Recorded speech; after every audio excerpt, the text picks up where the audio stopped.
नमस्कार, स्वागत है आपका हमारा समाचार में और मैं हूं आपके साथ दिव्या शेखावत। कांग्रेस पार्टी के सक्रिय कार्यकर्ता और अनूपगढ़ पंचायत समिति प्रधान पति गोपाल डागला ने देश की जनता को दीपावली, भैया दूज, धनतेरस के पावन पर्व की हार्दिक शुभकामनाएं और बधाई दी। कांग्रेस नेता गोपाल डागला क्षेत्र की राजनीति से लंबे समय से जुड़े हुए हैं और लंबा अनुभव रखते हैं। गोपाल डागला ने हमेशा कांग्रेस पार्टी की रीति नीति और अनुशासन में रहकर एक कार्यकर्ता के रूप में जनता की सेवा की है। गोपाल डागला के राजनीतिक कैरियर में कई उतार चढ़ाव आए, लेकिन कभी भी पार्टी का दामन नहीं छोड़ा और विपरीत परिस्थितियों में भी पार्टी को मजबूत किया। इस मौके पर हमारा समाचार की टीम को बताया कि राजनीति में पद आते जाते रहते हैं। मैं तो एक सामान्य सा पार्टी का कार्यकर्ता हूं और कार्यकर्ता रहूंगा और इसी के साथ कांग्रेस मेरे खून में है। आइए आपको दिखाते हैं एक खास रिपोर्ट। नमस्कार, आज खास मुलाकात में हमारे साथ मौजूद है वरिष्ठ कांग्रेसी कार्यकर्ता व अनूपगढ़ पंचायत समिति के प्रधान प्रतिनिधि गोपाल डागला। आजकल गोपाल जी डागला के जो तीखे तेवर है और जो सख्त रवैया है वो भी लोगों को देखने को मिला है। बड़ा वायरल हो रहा है इनका ये रुतबा। हम ये जानेंगे आखिर किस प्रकार से राजनीति के अंदर उतार चढ़ाव आया है और इस प्रकार की जो तेवर है क्या आने वाले समय की राजनीति के लिए सही साबित होंगे। तमाम बातें करेंगे। तो प्रधान जी, सबसे पहले तो स्वागत है आपका। थैंक यू, धन्यवाद। पहले तो आपके चैनल के माध्यम से सभी को दीपावली का पर्व जो है आने वाला है, इसके लिए मैं सभी को हार्दिक शुभकामनाएं देता हूं, बधाई देता हूं और ये चाहता हूं कि देश में सौहार्द बना रहे और भाईचारा जो है वो कायम रहे। प्रधान जी, आपने हालांकि सवाल कही है, लेकिन उससे पहले स्वार्थ भी बात कर लेते हैं। ये स्वार्थ कायम होगा कैसे जब आपके तीखे तेवर नजर आते हैं? आपके इससे पहले भी एक तेवर नजर आया था जो कलेक्टर यहाँ पर थे उनको ज्ञापन देने के समय, और एक हाल ही में जो एक घरसाना एसडीएम के साथ जो तीखे तेवर में जो वीडियो बड़ा वायरल हुआ था, कैसे स्वार्थ होगा कायम?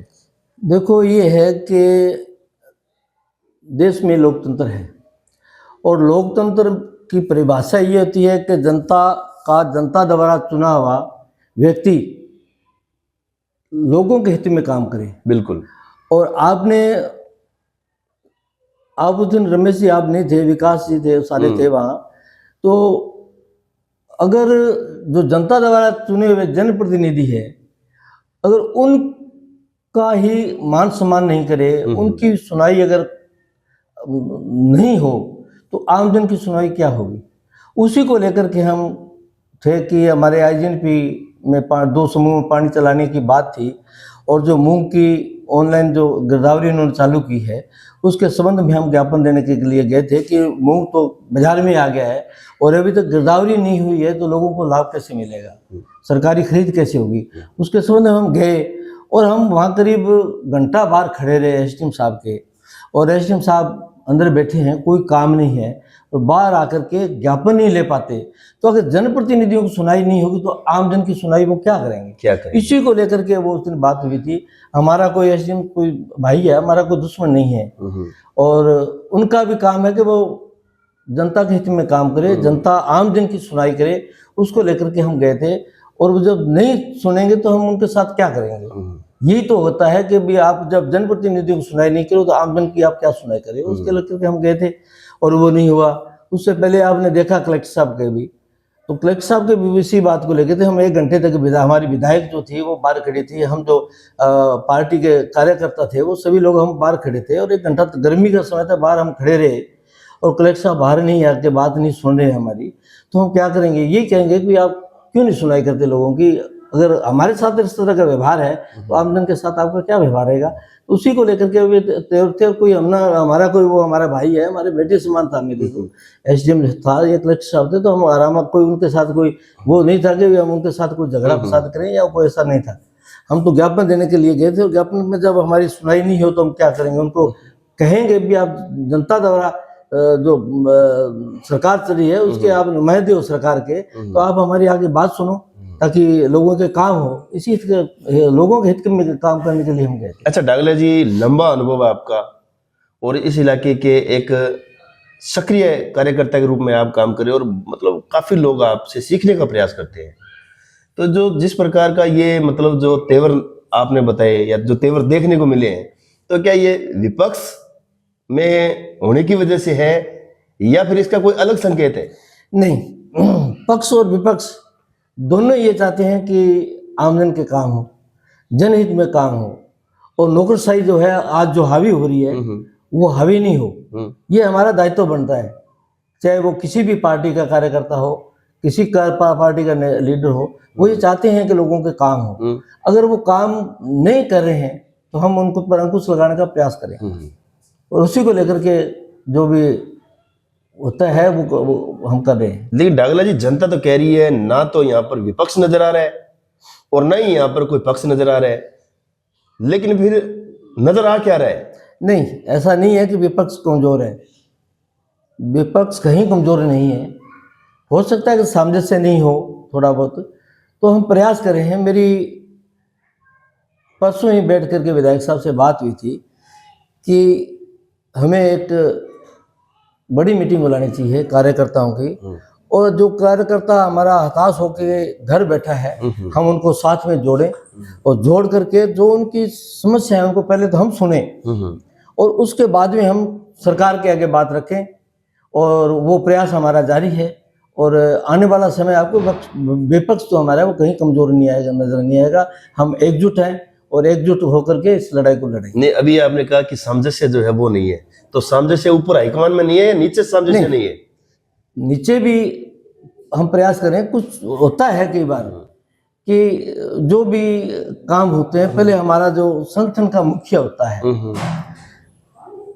AICC में हमारे खड़गे जी जो है हमारे राष्ट्रीय अध्यक्ष हैं, उसके बाद में PCC के जो अध्यक्ष हैं हमारे गोविंद राम जी डोडासरा जी हैं, और DCC के जो जिला अध्यक्ष जो हमारे हैं मिगलानी जी हैं, और उसी तरह से हमारे जैसे हेतराम जी है, दिलीप जी चोटिया हैं, ये हमारे ब्लॉक के मुखिया हैं।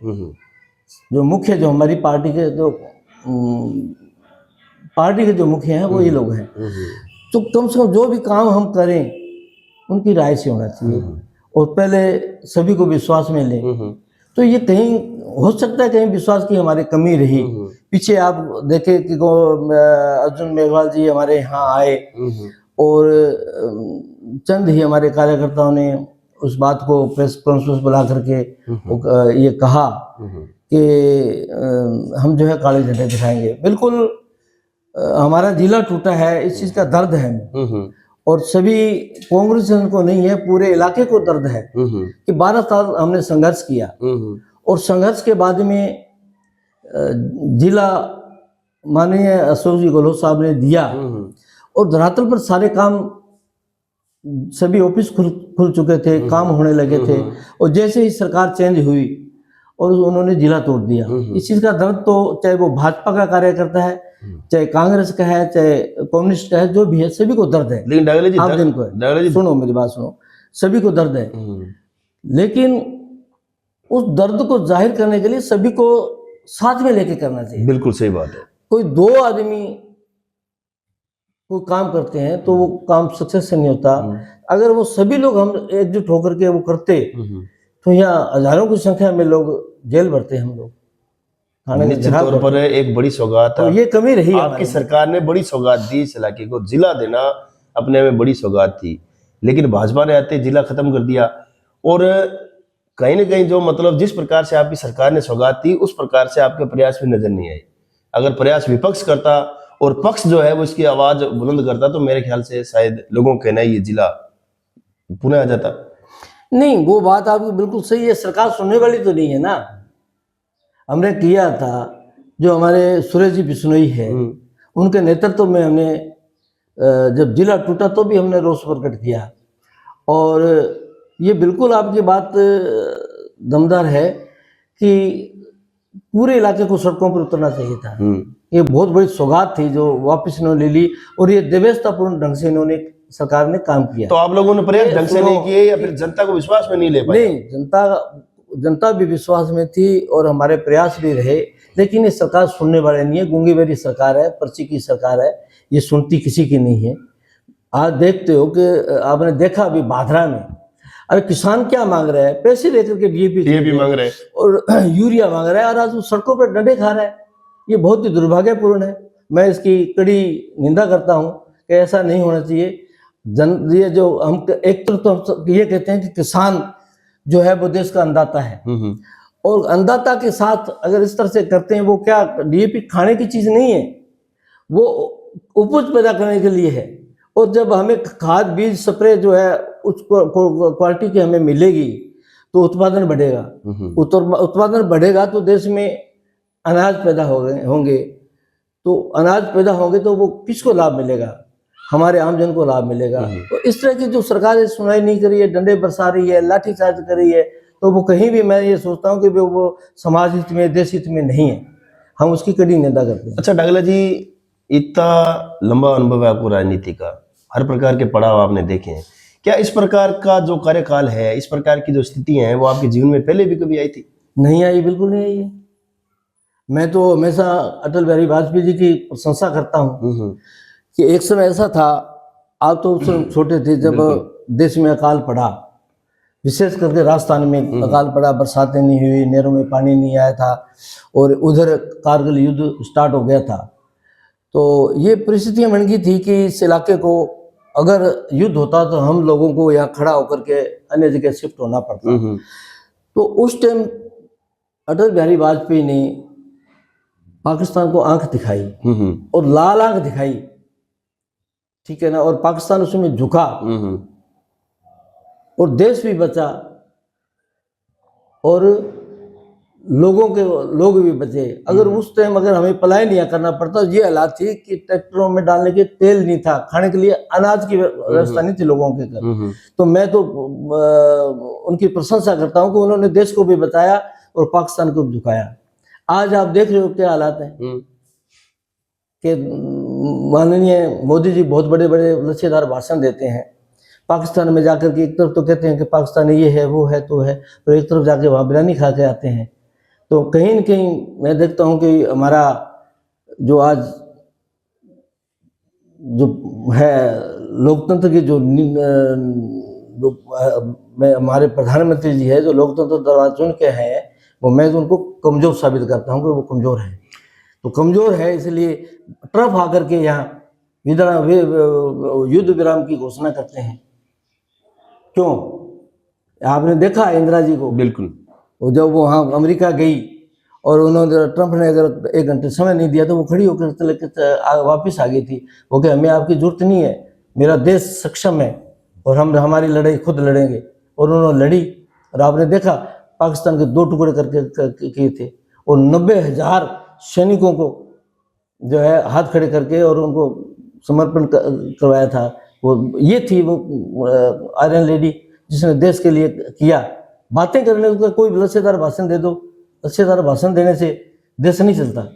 देश चलता है लोगों के हित में काम करने के लिए, और अपनी जो देश के लिए लड़ाई लड़ना, वो आज की सरकार नहीं लड़ पाती। डागला जी, आप कौन से लच्छेदार भाषण देते हो जब जनता आपके पास आती है और आप विपक्ष में बैठे हो, काम होते नहीं है? बिल्कुल, मैं ये तो बात कर रहा हूँ ना कि पर्ची की सरकार तो दिल्ली से चल रही है, राजस्थान से नहीं चल रही है। वसुंधरा जी थी, वसुंधरा जी ने आंखें दिखाई, आज वसुंधरा जी का क्या हाल है? नहीं तो जनता की सरकार तो आप ही हो। जनता भी मैं देख रहा हूँ यहाँ पर अभी जाजम लगी हुई है, अभी लोग आपके पास आ रहे हैं, लेकिन लोग वापस चले जाते हैं जब लोगों को काम ही नहीं होते। नहीं, देखो उनकी लड़ाई हम लड़ रहे हैं, और उनको विश्वास है कि ये जो हमारी लड़ाई लड़ रहे हैं बिल्कुल निष्पक्ष ढंग से लड़ रहे हैं, और हमारे लिए लड़ रहे हैं। विपक्ष का काम है आम जन की लड़ाई लड़ना, लोगों के हितों की लड़ाई लड़ना। वो कांग्रेस का प्रत्येक कार्यकर्ता है, वो लड़ाई लड़ रहा है, और हम संघर्ष कर रहे हैं। और जहाँ लोगों को हमारी आवश्यकता होती है तो कांग्रेस सीना तान कर उनके कंधे से कंधा मिला करके उनके साथ में खड़ी। बिल्कुल डागला जी, इसमें कहीं तो दोहरा नहीं है। आप जिस प्रकार से मतलब विपक्ष में रहकर लड़ाई लड़ रहे हैं, निश्चित तौर पर आप अपनी भूमिका निभा रहे हैं। अब राजनीति से थोड़ा हटकर विकास की बात कर लेते हैं। अगर बात करें 4 साल के आपके कार्यकाल की प्रधानमंत्री, तो कितने संतुष्ट हो इस कार्यकाल से? इस कार्यकाल से क्या लगता है आपको, मतलब ये कैसा कार्यकाल रहा है आपका? देखो, आपने देखा है अशोक गहलोत की सरकार थी, गाँव में कैंप लगे, बिजली उन्होंने फ्री की, 25 लाख तक का बीमा जो है स्वास्थ्य बीमा लागू किया। आमजन को पेंशन मिल रही थी, आमजन को मोबाइल बांटे गए। जो जो गरीबी रेखा से नीचे लोग थे, अशोक गहलोत ने ये सोचा, इसी बात को समझा कि इन लोगों को भी आज जो मोबाइल का युग है, इनके मोबाइल की आवश्यकता है। उनके बच्चे हैं जो पढ़ते हैं, आजकल ऑनलाइन क्लासें हैं, तो उनको मोबाइल भी वितरण किए और किट्स भी वितरण की, खाद्य सामग्री, और आज खाली थैले बांटे जा रहे हैं, आप देख रहे हो। बिल्कुल। तो वो तो सरकार थी, ठीक है। आज जो कैंप लग रहे हैं, मैं परसों एक कैंप में जाके आया था, करीब 12 बजे का टाइम था, और वहां सिर्फ और सिर्फ अधिकारी और कर्मचारी बैठे थे। बिल्कुल, जनता नजर नहीं आ रही, और जनता नजर नहीं आ रही, तो उसके पीछे कारण आप खुद समझो कि क्या कारण है। काम नहीं हो रहे लोगों के। ये सदा जो लोकल काम है वो तो कर रहे हैं ना, लोकल काम, जो पटवारी का काम है वो पटवारी कर रहा है, तहसीलदार का काम है तहसीलदार कर रहा है, एसडीएम का काम है एसडीएम काम कर रहे हैं। लेकिन आमजन को जो सरकार द्वारा जो लाभ दिया जाना चाहिए वो लाभ नहीं मिल रहा है। अभी जो आपको बता दूं बात कि 1100 केस जो पेंडिंग, जो अभी पीएम आवास जो दिए, लोगों की इतनी जगह थी जो कच्चे मकान थे, उन्होंने मतलब दौड़ करके मिटा करके और पक्के मकान की नींव भर दी। और आप पंचायत समिति आना, मैं आपको आंकड़े से दूंगा कि 1100 एक पंचायत समिति के केस पेंडिंग पड़े हैं जहां पेमेंट नहीं आ रही। पेमेंट नहीं आने की वजह से वो पंचायत समिति के सरपंच के चक्कर काट रहे हैं और पंचायत समिति के चक्कर काट रहे हैं कि जी हमारे को पैसा डालो हमारे खातों में, ताकि हम हमारा जो मकान बना लें। जब भी ऊपर सर्दी का समय है, वो सर्दी आ रही है। मैंने तो कल एक यहाँ उद्घाटन समारोह, उद्घाटन का प्रोग्राम था बोलिया जी के, वहाँ इनके जिलाध्यक्ष जी आए हुए थे। मैंने जिलाध्यक्ष जी को भी कहा कि आप पक्ष में, सरकार में बैठे हो, सरकार के नुमाइंदे हो आप, तो आप ये हमारी बात रखिए। पूरे राजस्थान में पैसा रिलीज नहीं हो रहा, तो पैसा रिलीज होगा तभी तो उनके काम होंगे। तो ये इस तरह की जो समस्याएं आ रही है, आज पंचायतों में किसी में लाख रुपए आ रहे हैं, किसी में 1.5 लाख रुपए, 50 आ रहे हैं, तो उससे विकास थोड़ी होगा। उतने तो उनके वहाँ के सफाई के हैं, तो वहाँ कर्मचारी है, उनकी तनख्वाह में लग जाता है, बिजली का बिल है उसमें लग जाता है। विकास कार्य कहाँ से होंगे? तो आज विकास कार्य बिल्कुल ठप पड़े हैं। बिल्कुल गोपाल जी, विकास कार्य वास्तव में ठप पड़े हैं, पंचायतों में हाल बेहाल है और सरपंच जो है वो खून के आंसू रो रहे हैं। लेकिन इन सरपंचों के साथ आपने भेदभाव कभी नहीं किया, चाहे किसी भी पक्ष का सरपंच हो, आपने सबको एक समान दृष्टि से देखा। तो फिर आपके साथ सरकारों का भेदभाव क्यों है? क्या बजट की कमी है या फिर नीयत की कमी है? देखो, ये नीयत की कमी है। अशोक जी के टाइम में बजट को विदेश से आ रहा था क्या? वो सरकार ही तो दे रही थी ना। तो आज ये बजट नहीं आ रहा, तो इसके पीछे कारण क्या है? अभी सरपंचों की बात करो, सरपंच किसके आगे जाकर रोए? आपके आगे रोएंगे जाके? वो मेरे आगे पंचायत समिति में प्रधान जी के आगे रोएंगे। बिल्कुल। और प्रधान जी किसके आगे रोए? सरकार के आगे रोएंगे। तो सरकार का काम है कि ये सरकार का जो काम है, जनता के हित में काम करने के समय है, तो सरकार के जो काम है वो अपने काम को ड्यूटी समझे और जो काम उनके करने वाले वो समय पर करें, ताकि उसके विकास कार्य हो। सरपंच तो आम जनता आगे सरपंच को कहेगी। आज आप मनरेगा का देखो, इन्होंने इनडायरेक्टली नरेगा को बंद कर दिया। अभी आप देखो, जो भी पहले जो सामग्री का जो पैसा आता था, वो पखवाड़ा खत्म होते ही जैसे एफटीओ लगा पैसा आ जाता था। लेकिन अब 2-2 साल से पैसे नहीं आ रहे। एक जो मेट जो होता है नरेगा में, उसकी वो एक मजदूर तो है, बिल्कुल उसकी सैलरी नहीं आ रही है। उसकी सैलरी 1.5 साल नहीं आना, 6 महीने नहीं आना, तो वो मजदूर आदमी वो कैसे काम करेगा? वो आज ये मेट लगने को लोग पसंद नहीं करते, क्या करे? तो ये इनडायरेक्टली इन्होंने नरेगा को भी बंद कर दिया है, जो देश हित में नहीं है, आमजन के हित में नहीं है। ये योजना चली थी ना, इसीलिए चली थी कि आमजन को काम मिले और गरीब को जो है एक एक्स्ट्रा सहारा मिले, ताकि वो अपना घर चला सके, अपना परिवार चला सके, अपने बच्चों को पढ़ा सके। इस योजना को देखते हुए, इस समस्या को देखते हुए मनमोहन सिंह जी की सरकार ने ये मनरेगा को चलाया था, लेकिन आज वो इनडायरेक्टली बंद हो चुका है। तो गोपाल जी, बिल्कुल मतलब जनता ने तो आपको चुना था, लेकिन सरकार का जो रवैया है वो कहीं ना कहीं सही नहीं है। लेकिन सरकार कह रही है कि बजट की कमी नहीं है, लेकिन धरातल पर कहीं नजर नहीं आ रहा। तो फिर किस प्रकार से मतलब जनता को संतुष्ट करेंगे? क्योंकि 1 साल करीब आपका शेष रह चुका है और लगभग सरपंचों को प्रशासक चुन लिया गया है, तो कैसे आप जनता को संतुष्ट करेंगे? क्या जनता इस बात को मानती है कि वास्तव में विपक्ष के हाथ में या तो कुछ नहीं है, या आपके जो प्रयास है आप प्रयास कर सकते हो? नहीं, ये बात तो हमारे जो लीडरशिप है, हाईकमान जो हमारी है, वो बार बार ये आपने देखा विधानसभा में क्वेश्चन उठे हैं। हमारी विधायक शिमला जी नायक ने भी उठाई, सोन जी ने भी उठाई। और अभी आप देखो कि मार्च में बजट पास होता है और वो अभी चाहे पीडब्ल्यूडी का पैसा है वो अभी तक पैसा नहीं आया है। अभी सड़कें स्टार्ट नहीं हुई है। खाड़ों के लिए जो आज 50 साल से पहले के खाड़े बने हुए हैं उनकी जर्जर हालात है।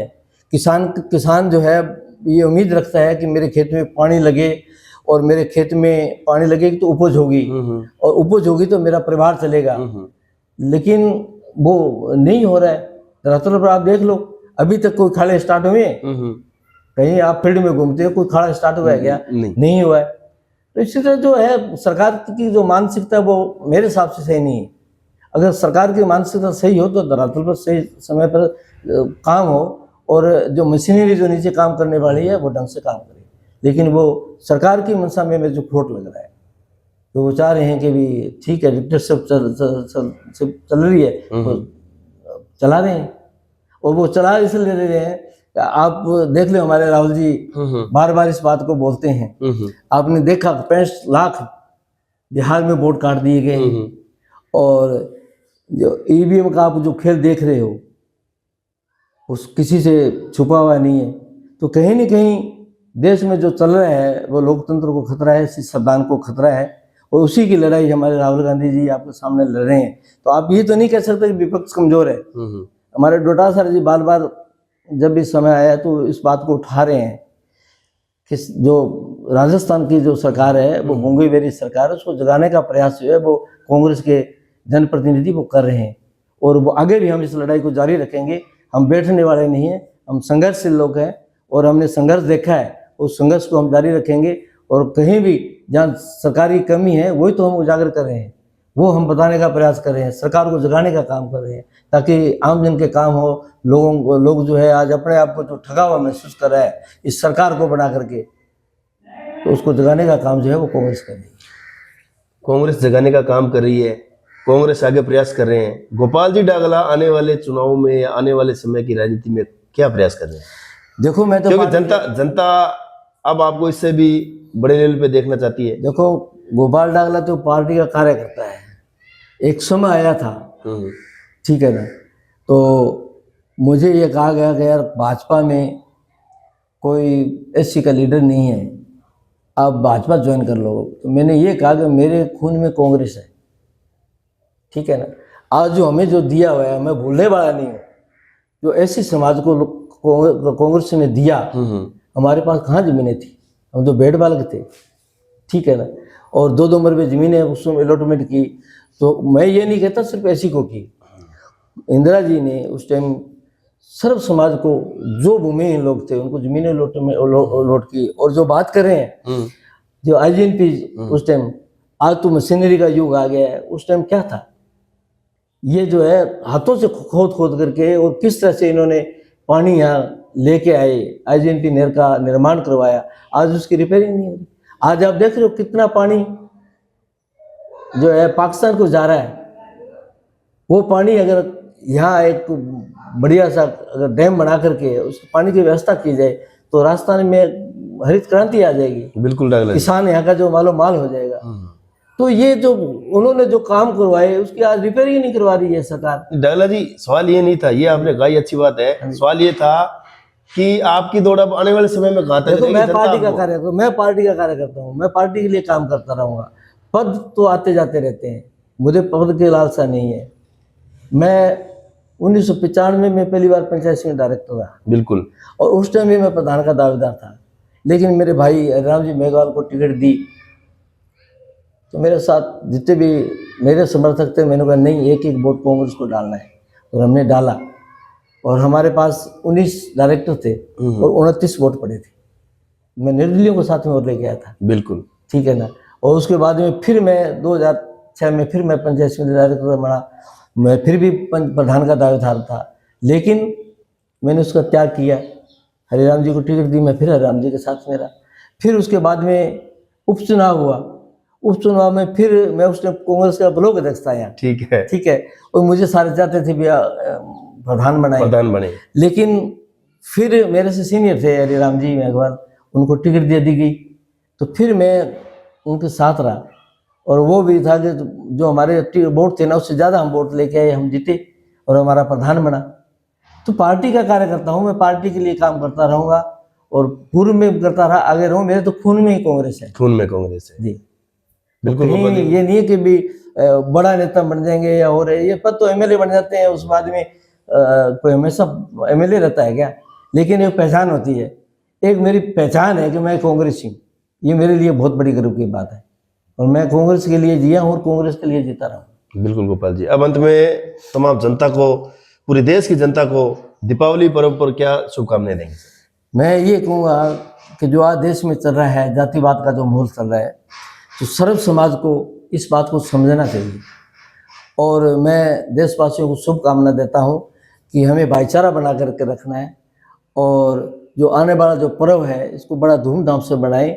और जो बात जो अभी मोदी जी कर रहे हैं, जो कि देश का जो है निर्माण देश में ही हो, जो देश में बनने वाली चीज़ें हैं वो देश के लिए ही हो, लेकिन उनकी दोगलापन है कि वो चीन से सामान खरीदते हैं दीपावली के। तो मैं देशवासियों से निवेदन करूंगा, देश में निर्मित चाहे वो दीपक हैं वो दीपक जला करके करें, देश में बने हुए जो पटाखे हैं उनका उपयोग करें और बड़े ही प्यार प्रेम और सौहार्द से इस पर्व जो दीपावली पर्व है इसको मनाया जाए। अभी आपने पीछे देखा जो दशहरा जो हमारा अनूपपुर में मना, उसमें कोई किसी तरह का पार्टी का नहीं था। भजन जी कामरा वो उसकी विचारधारा कांग्रेस से है, लेकिन उसने सर्व समाज को उन्होंने मंच पर बिठाया, सर्व समाज को साथ में लेकर के जो दशहरे का पर्व बनाया गया। मैं उसके लिए भजन जी कामरा और उसकी टीम को भी बधाई देना चाहूँगा कि वहाँ कोई भी पार्टी नहीं थी, कोई जातिवाद नहीं था। तो इसी तरह मैं सभी देशवासियों से, मेरे इलाके के सभी लोगों से निवेदन करूँगा कि इस भाईचारे को बनाए रखें, प्यार प्रेम बनाए रखें, जातिवाद से ऊपर उठ करके इस त्यौहार का आनंद लें और इस त्यौहार को मनाएं। इन्हीं शुभकामनाओं के साथ मैं पुनः मेरे इलाके के सभी इलाकावासियों को इस पर्व की बधाई देता हूँ। इन्हीं शब्दों के साथ जय हिंद, जय भारत। शुक्रिया डागला जी। Thank you. तो ये थे हमारे साथ वरिष्ठ कांग्रेसी नेता गोपाल डागला जी। ये किसी भी परिचय के मोहताज नहीं है और इनका जो परिचय है वो इन्होंने बताया कि मैं कांग्रेसी कार्यकर्ता हूं, कार्यकर्ता था और कार्यकर्ता ही रहूंगा।